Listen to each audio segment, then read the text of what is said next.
आज से तकरीबन 3 दशक पहले इजिप्ट में नील नदी के ऊपर वहाँ के इंजीनियर्स को बांध बनाना था।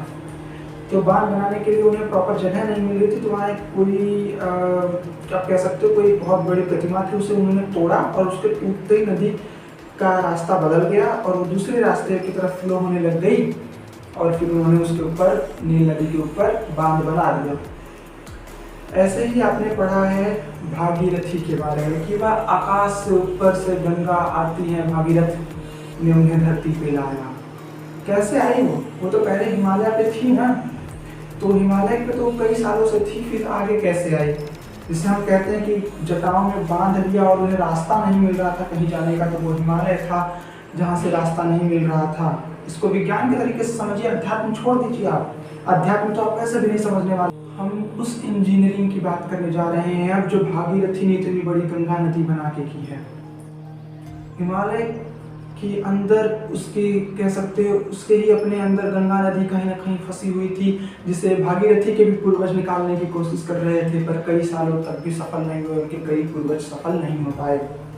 फिर कहीं जा करके भागीरथी ने एक बहुत ही बेहतरीन इंजीनियरिंग शो की। आप जानते हो कि गंगा नदी जब चली थी भगवान विष्णु के पैर से, तो उन्हें बड़ा घमंड था कि हम सब कुछ चीज देंगे, तो महादेव ने व्योमकेश रूप धारण किया, अपने बालों को चारों दिशाओं में पूरे ब्रह्मांड में फैला दिया और पूरी गंगा नदी को समेट लिया अपने ही जटाओं में। और गंगा नदी को समझ नहीं आया कि ये मैं कहाँ आ गई हूँ, ये कौन सा संसार है जिसे आपने पढ़ा है। तो अगर इसको साइंस की तरह ले लें तो गंगा नदी पहले भी बहती थी, लेकिन तो हिमालय में हमेशा होता रहा होगा ना, वो बर्फ था, लेकिन वो वहां से बाहर कूद के नहीं जा पा रही थी।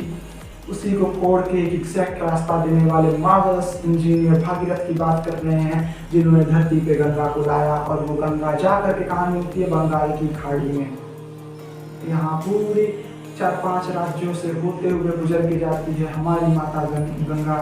और आपको पता है कि उन्हें भी पता था इस नदी का महत्व, जिसमें ऐसे माइक्रोब्स हैं जो माइक्रोब्स या वायरसेस हैं जो हार्मफुल नहीं बल्कि ह्यूमन बॉडी और सभी बायोलॉजिकल बॉडीज़ के लिए फ़ायदेमंद है। इसीलिए नदी का पानी ना दूषित होता है ना महकता है, और जो इसमें नहाता है कहते हैं पाप कट जाता है। उसका कारण ये है कि उसके शरीर के जितने रोग द्वेष होते हैं, ये जो वायरसेस या माइक्रोब्स जो भी होते हैं उसके अंदर, वो उन्हें क्लीन कर देता है, उन्हें ख़त्म कर देता है, और हम कहते हैं हम पाप मुक्त हो गए। इस तरीके का महाविज्ञान हमारे शास्त्रों में छुपा हुआ है, जिसे आज भी छुपाने की कोशिश की जा रही है।